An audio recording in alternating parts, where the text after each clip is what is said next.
कभी कभी आप जब श्रीमद् भागवत महापुराण पढ़ते हैं तो आपको लगता है कि भगवान नारायण सबसे बड़े देव हैं, ऐसा लगता है। शिव पुराण में शिव तत्व की विवेचना है। देवी भागवत पढ़ें तो लगता है सबसे बड़ी देवी जी हैं। विष्णु पुराण पढ़ें तो उसमें सबसे बड़े भगवान विष्णु हैं, है ना। गणेश पुराण पढ़ें तो उसमें गणेश जी हैं।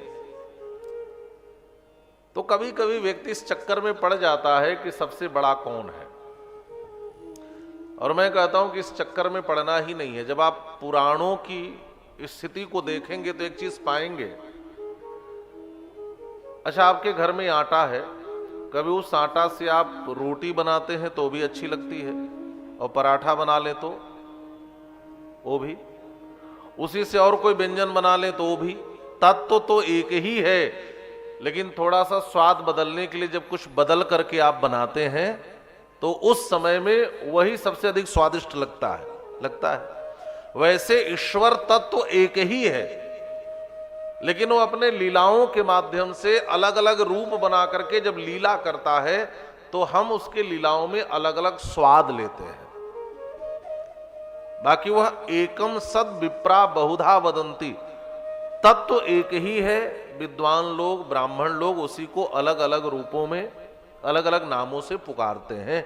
वस्तुतः तत्व एक ही है, ईश्वर तत्व एक ही है, उसमें कोई भेद नहीं है।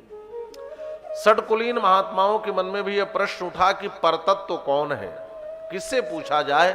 तो एक बार ये सारे लोग ब्रह्मा जी के पास गए। ब्रह्मा जी से कहा कि महाराज आप यह बताएं, परम तत्व कौन है, परतत्व कौन है, जिसने इस सृष्टि को प्रकट किया है, इस संपूर्ण जगत का स्वामी कौन है। ब्रह्मा जी कहते हैं सुनो, उसको बताना आसान नहीं है। क्यों आसान नहीं है? यतो वाचो निवर्तन्ते अप्राप्य मनसा सह यस्मात् सर्वमिदं ब्रह्म विष्णुरुद्रेन्द्र पूर्वकम। यह इसलिए संभव नहीं है, खासकर हम लोगों के लिए। जैसे मैं एक उदाहरण दे रहा हूं, समुद्र की एक मछली ने दूसरी मछली से पूछा कि बहन तुमने पूरा समुद्र देखा है? तो समुद्र में रहने वाली मछली क्या पूरे समुद्र को देख सकती है?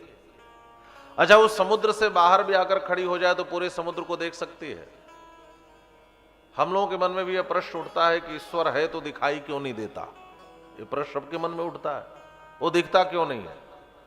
अच्छा, कभी हम यह जानने का प्रयास किए कि ईश्वर तत्व है क्या? हम ईश्वर के ही अंगभूत ब्रह्मांड में लटके हुए हैं। जब अर्जुन की भी यह जिज्ञासा हुई तो भगवान श्री कृष्ण ने कहा सुनो, देखना चाहते हो? अर्जुन ने कहा तो मुझे देखने के लिए यह आंखें काफी नहीं है। क्यों? क्योंकि इन आंखों की क्षमता नहीं है जो मुझे देख सके। कैसे? सांख्य दर्शन का एक ग्रंथ है सांख्य कारिका, उसका एक श्लोक है, अति दूरात अति सामीप्यात। इस आंख से हम अधिक दूर की चीज भी नहीं देख सकते, अधिक नजदीक की चीज भी नहीं देख सकते। आप यहां बैठे अहमदाबाद को देख सकते हैं।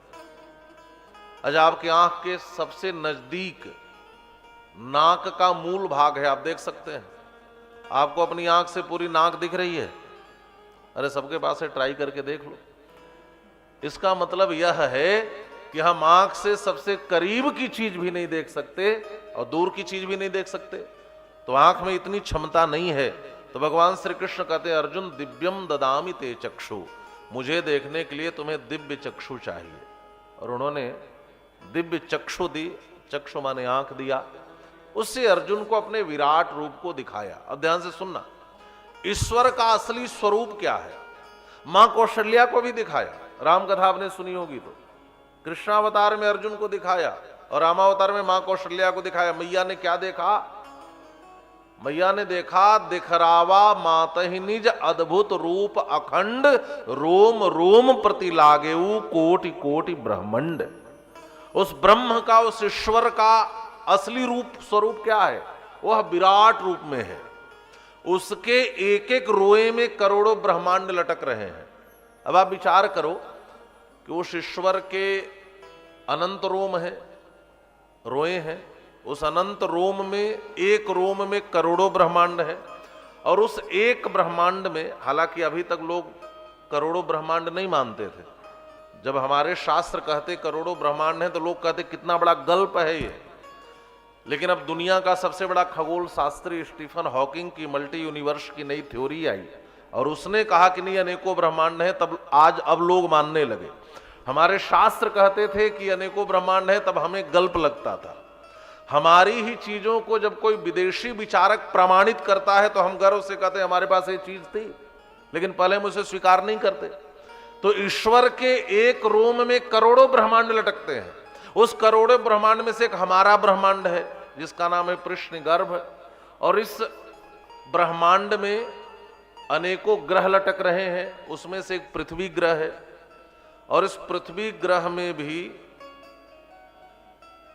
जम्बू द्वीप के, एशिया महादेश के, भारतवर्ष के, गुजरात प्रदेश के सूरत में बैठकर हम कहें कोई ईश्वर हमें दिखाई नहीं दे रहा। अब आप विचार करो, उस ईश्वर के एक रोए में लटकने वाले ब्रह्मांड के किसी हिस्से में हम चिपके हुए हैं, और हम इन आंखों से कहते ईश्वर दिखाई नहीं दे रहा, तो क्या हम देख सकते हैं? यह वैसी ही बात है जैसे समुद्र की एक मछली ने दूसरे से कहा तुमने समुद्र देखा है? तो समुद्र में रहने वाली क्या अपनी उन आंखों से पूरे समुद्र को देख सकती है? तो हम परमात्मा के अंग के किसी हिस्से में चिपके हुए हैं। ये भगवान का वर्णन है भागवत में भी। उनके शरीर में ही सारे लोग बसे हैं। तल, अतल, बितल, सुतल, तलातल, रसातल, महातल, पाताल, 7 अंग नीचे बसे हैं। तलवे में पाताल बसा है, और ऊपर कमर के पास पृथ्वी है, उसके ऊपर भू, भुव, स्वह, मह, जनः, तपः, सत्यलोक 7 ऊपर बसे हैं, और हम उसी के किसी अंग में एक हिस्से में चिपके हुए हैं, और हम कहते ईश्वर दिखाई नहीं देता। देखें कैसे? कहा जब वह कृपा करके, ईश्वर किसी के पॉकेट में रहने वाली कोई चीज नहीं है, पेन की तरह निकाल के दिखा दे देखो ईश्वर है। आप उपासना करो, साधना करो, आप पर कृपा करके किसी रूप में आ जाएं। जैसे दशरथ कौशल्या के पुत्र राम के बनकर छोटे रूप में आए, कृष्ण बनकर छोटे रूप में आए, वामन बनकर आए, कोई रूप लेकर वह स्वयं आपके समक्ष आपको दिखना चाहे तभी आप उन्हें देख सकते हैं। यह ईश्वर तत्व है। तो ब्रह्मा जी कहते हैं कि आपकी जो जिज्ञासा है महर्षियों, उसको कैसे समझाया जाए? यतो वाचो निवर्तन्ते, वाणी की गति नहीं है, वाणी गति अनंत है। अब आप कहेंगे समझा नहीं, जिसका अंत ही नहीं है, यही तो कहा जा सकता है। अच्छा, आकाश को बताना हो तो आप कैसे बताएंगे? आप यही तो कहेंगे अनंत है, और कोई शब्द ढूंढ पाएंगे क्या? तो वाणी जहां तक नहीं पहुंच सकती, आंखों से जिसको देखा नहीं जा सकता, मन में जो न समाए, मन में भी जो नहीं समा सकता, हम कितनी भी हम कल्पना भी उन्हीं चीजों की करते हैं जो हम देखे होते हैं। जो आप कभी देखे ही नहीं उसकी कल्पना कैसे करेंगे? आप कर सकते हैं क्या? यतो वाचो निवर्तन्ते अप्राप्य मनसा सह यश्मान सर्वमिदं ब्रह्म विष्णु रुद्रेंद्र पूर्वकम। इसलिए देखो, उसको ऐसे नहीं बताया जा सकता। तो क्या जो दिखाई दे रहा है ये सब क्या है? ये जो हम देख रहे हैं, यह बिल्डिंग है, यह है, यह लोहा है, यह पत्थर है, यह लाइट है, ये सब क्या है? तो कहते हैं जितनी चीजें दिखाई दे रही हैं यह सब माया है, यह वस्तुतः यह ईश्वर तत्व नहीं है। इंद्रियां जहां तक पहुंच रही हैं, हमारी मन बुद्धि जहां तक जा रही है, ये जो जितने गोचर हैं, इंद्रियों के द्वारा देखे जाने वाले हैं, ये सब माया है। गोचर जह लगी मन जाई, सो सब माया जाने हो भाई। यह माया है। आप कहेंगे माया किसे कहते हैं? मां माने होता है नहीं, या माने जो हो नहीं और दिखे, और जो दिखे वो हो नहीं। जैसे किसी चीज की असलियत को जानना हो तो उसे नष्ट करना चाहिए। बर्फ को नष्ट कर दो, पानी बन जाएगा। ये जितनी चीजें दिख रही हैं, इसको नष्ट कर दो, ये सब मिट्टी बन जाएंगी। तो है मिट्टी, लेकिन हम कह रहे हैं कि यह लोहा है, यह शीशा है, यह लाइट है, अलग अलग संज्ञा से पुकारते हैं। लेकिन सबको तोड़ फोड़ कर नष्ट कर दो तो सब मिट्टी बन जाएगा। तो जो दिखाई देता है वह होता नहीं है, और जो होता है वह दिखता नहीं है। यही माया है। पर तत्व तो शिव पुराण के अनुसार उस तत्व को हम शिव तत्व कहते हैं।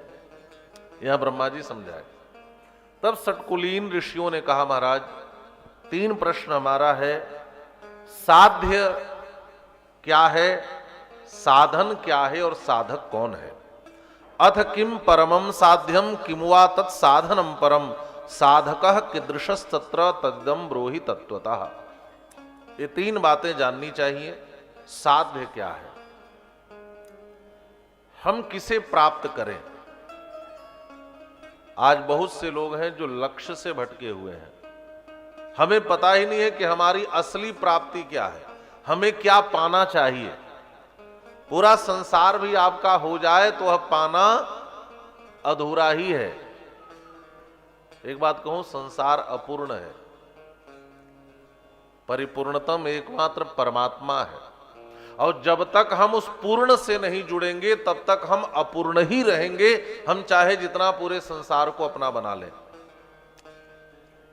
साध्य क्या है? का साध्यम शिव पद प्राप्ति ही, शिव पद की प्राप्ति ही साध्य है। साधन क्या है? का उनकी सेवा ही साधन है। और साधक कौन है?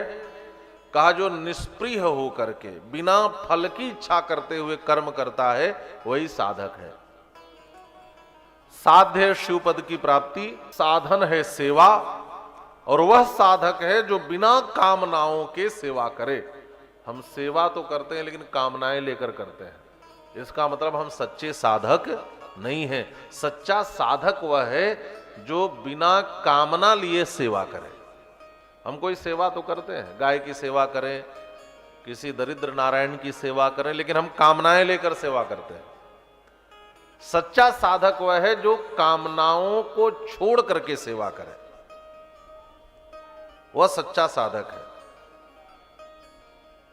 अच्छा, साधन क्या है? का साधन भी 3 प्रकार के होते हैं, श्रवण, कीर्तन और मनन। श्रवण, कीर्तन और मनन। कहा महाराज मनन कैसा होना चाहिए? कहा मनन से चित्त का शोधन होता है। हम भगवान का जो चिंतन करें यही मनन है। हम बैठकर भगवान के विषय में सोचें, भगवान की कथा, भगवान की लीला, ये मनन है। कीर्तन क्या है? का कीर्तन भगवान के नाम का उच्चारण करना, स्तुति करना, यह कीर्तन है। लेकिन इस कीर्तन में हमारे हृदय में अनुराग का होना आवश्यक है। ध्यान से सुनना, अनुराग पूर्वक कीर्तन किया जाना चाहिए। एक शर्त यहां पर रखी है, एक कंडीशन रखा है कि देखो कीर्तन कर लेना, केवल हम ताली बजाकर बोल रहे हैं और हमारा उसके प्रति कोई अनुराग और प्रेम नहीं है, तो यह कीर्तन नहीं है। हम मनन कर रहे हैं तो यहां भी एक शर्त है कि हम जिसके लिए सोचे हमारा चित्त उनमें लगा रहे। यदि चित्त उनमें नहीं लगा रहेगा तो सच्चे अर्थों में मनन नहीं है। और श्रवण क्या है? का श्रवण का तात्पर्य है कि हम जिसके विषय में सुने उसके प्रति हमारी आसक्ति हो, उसके प्रति हमारी भक्ति हो। यदि भगवान शिव के प्रति कोई भक्ति नहीं है और आप बैठ करके सुनते रहें तो बात आपके भीतर बैठने वाली नहीं है। इसलिए श्रवण करना चाहिए। श्रवण को हमने एक दिन बताया था प्रथम भक्ति माना भी जाता है, और इससे सरल भक्ति कुछ भी नहीं है। नवधा भक्ति में सबसे सरल भक्ति क्या है? श्रवण। कीर्तन में भी आपको कुछ करना पड़ेगा, कम से कम ताली बजा करके नाम तो बोलना पड़ेगा। स्मरण में भी स्मरण करना पड़ेगा, है ना। पाद सेवन में भी करना पड़ेगा, अर्चन में भी अर्चना करनी पड़ेगी, वंदन में भी वंदना करनी पड़ेगी। दास्यम, दास्य भाव स्वीकार करना पड़ेगा, सख्य भाव स्वीकार करना पड़ेगा, आत्मनिवेदन में समर्पण करना पड़ेगा। लेकिन सबसे सरल भक्ति क्या है? श्रवण। यहां आकर केवल कुर्सी पे बैठ जाना है और जो करना है वो तो वक्ता को ही करना है। तो मुझे लगता है कि इससे सरल भक्ति कुछ नहीं हो सकती। श्रवण भक्ति सबसे सरल भक्ति है, और जितने भी साधन है उसमें सबसे सरल साधन है श्रवण। और मैंने कल भी कहा था, फिर से कह रहा हूं, श्रावण के महीने में यदि श्रवण करने को मिल जाए तो इससे बड़ी उपलब्धि कुछ नहीं है भगवान के गुणों के विषय में, भगवान के विषय में। इसीलिए गोस्वामी पाद भी कहते हैं